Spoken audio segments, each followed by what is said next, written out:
Hi, this is Indraneel and you are watching Business Bites in our channel The Spotlight, India's first online business news channel.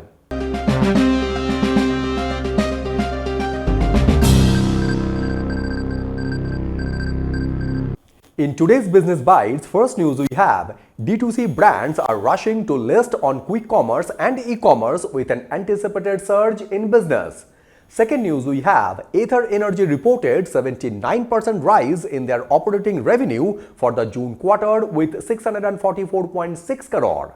Third news we have digital payment companies as well as NPCI are seeking a pause for asking user consent for every transactions. Fourth news we have home appliance maker Bosch acquires 74.2% stake from Johnson Controls Hitachi Air Conditioning India. And fifth news we have Tata's non-banking financial arm Tata Capital filed for an IPO of 17,200 crore. In first news, D2C brands are rushing to list on quick commerce and e-commerce with an anticipated surge in business. In a sign of early festive season momentum, hundreds of emerging direct-to-consumer brands are rushing to list on quick commerce platforms and e-commerce marketplaces to capitalize on an anticipated surge in demand when this push comes despite quick commerce players increasing ad rates by 40 to 50% in key festive categories as they ask brands to bid for visibility on their apps. In fiscal 2025, top quick commerce companies like Blinkit, Zepto and Instamart together posted ad revenue of more than 3,000 crore as brands are seeing good return on investment to advertise on these 10 minutes delivery platforms with a large number of consumers adding quick commerce as buying preferences additionally to offline stores. In addition to nudging brands to increase their ad spending, quick commerce platforms are rolling out new advertising products ahead of the 4-month festive season to boost their revenues when Flipkart Minutes has rolled out contextual ads that help brands target high-intent customers with relevant products. Indian advertising sector is expected to grow by 7% year-on-year to touch 1,64,137 crore in 2025, when retail media spends are growing at over 20% year-on-year, while advertising spends on online platforms could represent 13.2% of total advertising expenditure in India this calendar year, which is growing at 40% compound annual growth rate since 2019. In second news, Ather Energy reported 17% rise in their operating revenue for the June quarter with 644.6 crore. The Bangalore-based electric two-wheeler manufacturer Ather Energy reported a 79% year-on-year increase in operating revenue to 644.6 crore for the quarter ended June 30th, when the number of vehicles sold nearly doubled compared with the same period last year, while the company reduced their net loss marginally to 178.2 crore from 182.9 crore a year earlier. Ather Energy's total expenses for the quarter increased by 54.3% from a year earlier to 851.1 crore, which is primarily driven by material cost, while employee benefit expenses rose by 37% to 118.6 crore. With this, Ather Energy's adjusted gross margin improved to 23% from 19% in the first quarter of the last fiscal year, out of which a lot of it is also driven by their non-vehicle revenues, which now contributed 12% to overall revenue, which includes accessories, warranty programs, and software. The company is focusing on deepening their presence in northern India, and they added 95 stores during the quarter, taking its total store count to 446. Ather Energy is currently the fourth largest electric two-wheeler manufacturer in India with a 16.3% market share in July, when it retailed 16,251 units according to the data from the government's Vahan portal, which is ahead of their competitor TVS Motor, Bajaj Auto and Ola Electric. Ather Energy sold 46,078 scooters in the quarter, which is up from 23,426 units in the same period last year. And the company raised an issue on a potential short-term disruption in its supply chain due to China's export restrictions on rare earth magnets, which is a key component used in electric vehicle motors. In third news, digital payment companies as well as NPCI are seeking a pause for asking user consent for every transactions.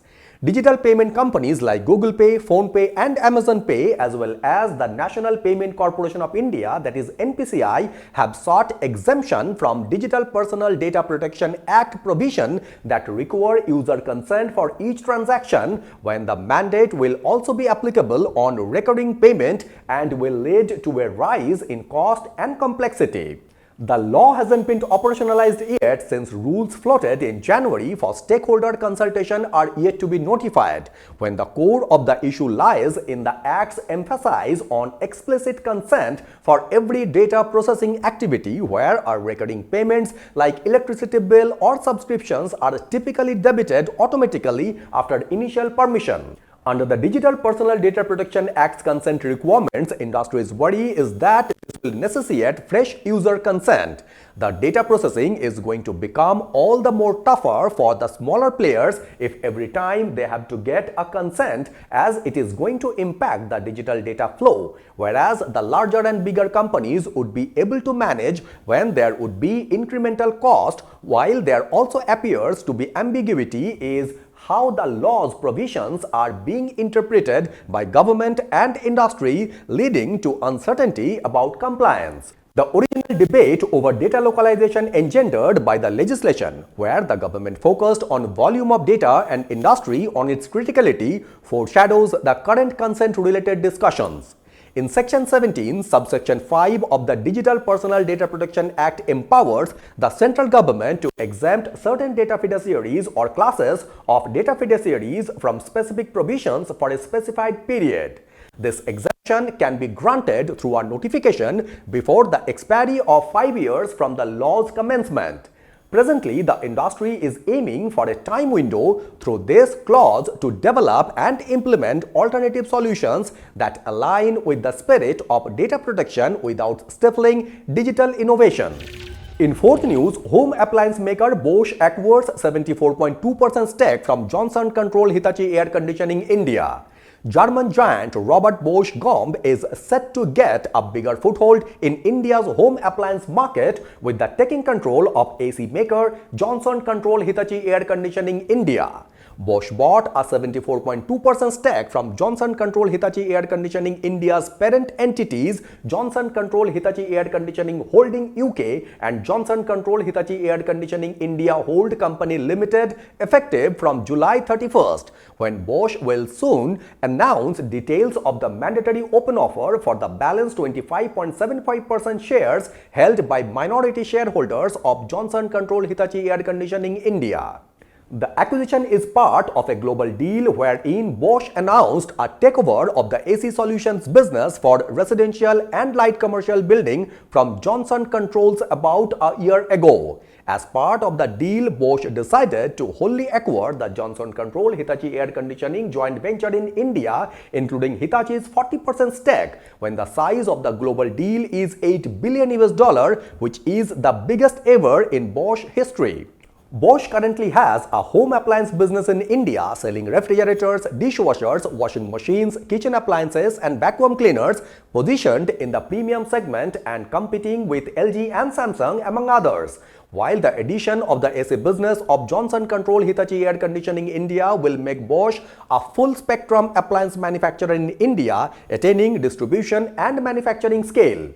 Johnson Controls Hitachi Air Conditioning India manufactures a wide range of cooling products spanning room, commercial and ductable ACs under the Hitachi Cooling and Heating brand name. While in the June quarter, their sales dropped by 14% year-on-year to 852 crore. The company achieved 2,756 crore in sales in financial year 2025 and 58 crore in net profit. While revenue surged 44% from the year before, the company also turned profitable. And in fifth news, Tata's non-banking financial arm Tata Capital filed for an IPO of 17,200 crore. Tata Capital, the non-banking financial company of the Salt to Aviation Tata Group, has filed for an initial public offering draft papers. Tata Capital's IPO will be one of the largest ever in the financial sector, aggregating to 17,200 crore. Tata Sons and other group company owns more than 95% equity stake in the company, and the company had filed for a confidential draft red herring prospectus on April 5th. As per the filing, the financial services company will issue up to 210 million new shares, while existing shareholders led by Tata Sons, including World Bank arm International Finance Corporation, will offload up to 265.8 million shares. Of the shares offered for sale, Tata Sons, the majority shareholder with 88.6% stake, will sell 230 million shares, while International Finance Corporation will sell 35.82 million shares out of its 71.64 million held, or roughly half of the 1.80% it holds in the company. The equity dilution post-issue of fresh shares would be less than 1%, as the total share base of the company is at more than 4 billion shares, when according to the draft red herring prospectus, the company will be utilizing the proceeds from the fresh issue of shares towards augmenting its capital base for future requirements, including lending, while a portion of the proceeds from the fresh issue will be used towards meeting offered expenses.